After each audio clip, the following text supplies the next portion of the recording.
తర్వాత ఏ రోజు కూడా 4 నెలల నుంచి 10 నెలల సమయం తీసుకున్నాడు రైతు బంధు పథకాన్ని వేయడానికి. మేము 100 రోజుల్లోనే 64,75,000 మంది రైతులకు ఖాతాలలో నగదేసినాము. మొత్తం ఉన్నదే 69 లక్షల మంది రైతుల ఖాతాలు.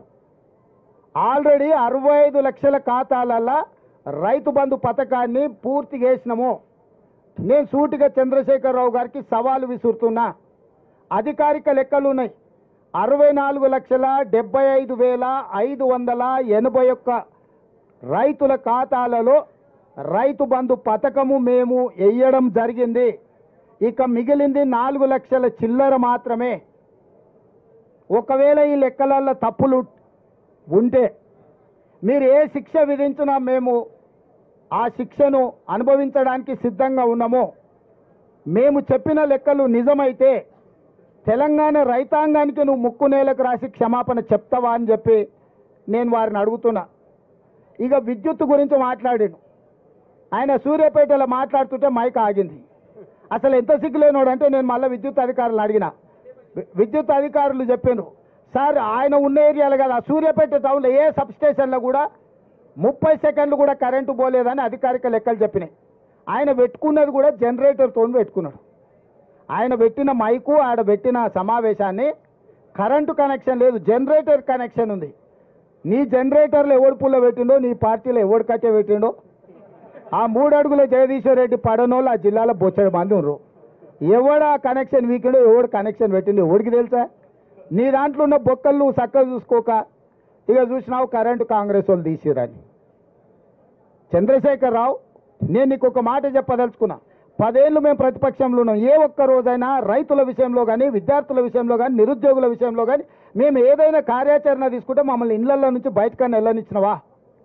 పోలీసు నిర్బంధాల మధ్యలో, పహారాల మధ్యలో, లాఠీ చార్జీల మధ్యలో ప్రతిపక్షాల గొంతు నొక్కి ఇంట్లో నుంచి బయటకు వెళ్ళక ముందే మమ్మల్ని గొర్రెలు ఇసుకపోయినట్టు ఇసుకపోయి పోలీస్ స్టేషన్లో వేసినావు కదా, అప్పుడే మర్చిపోయినావా?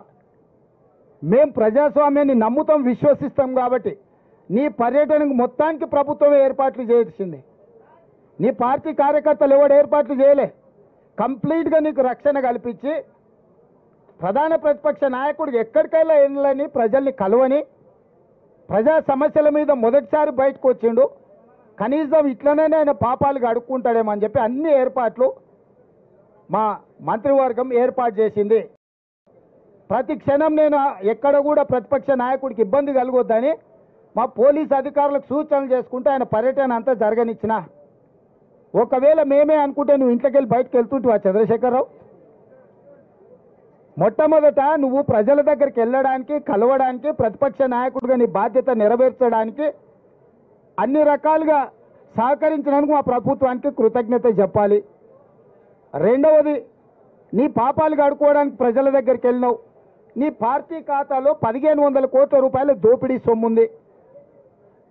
దోచుకున్న వాళ్ళు ఎలక్షన్ బాండ్లు ఇచ్చారు, 1500 కోట్ల రూపాయలు నీ ఖాతాలనే ఉన్నాయి.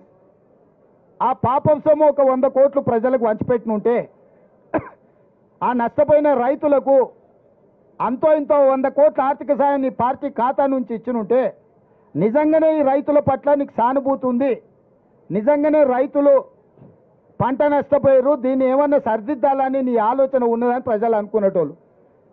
ఎండిపోయింది ప్రజల పంట, దాని మీద కూడా రేపు పార్లమెంట్ ఎన్నికలలో లబ్ధి పొందాలని ఇట్లాంటి నక్కచిత్తుల వేషాలు ప్రజలకు తెలియవా?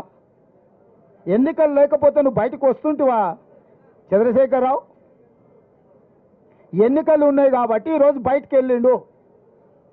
ప్రజలు ఏమంటున్నారంటే బొక్కలో దాచుకున్న ఎలుకకు పొగ పెడితే బయటకు వస్తుంది సార్, ఎన్నికలనే పొగ పెట్టినాం కాబట్టి ఎలుక బయటకు వచ్చిందని ప్రజలు అంటున్నారు.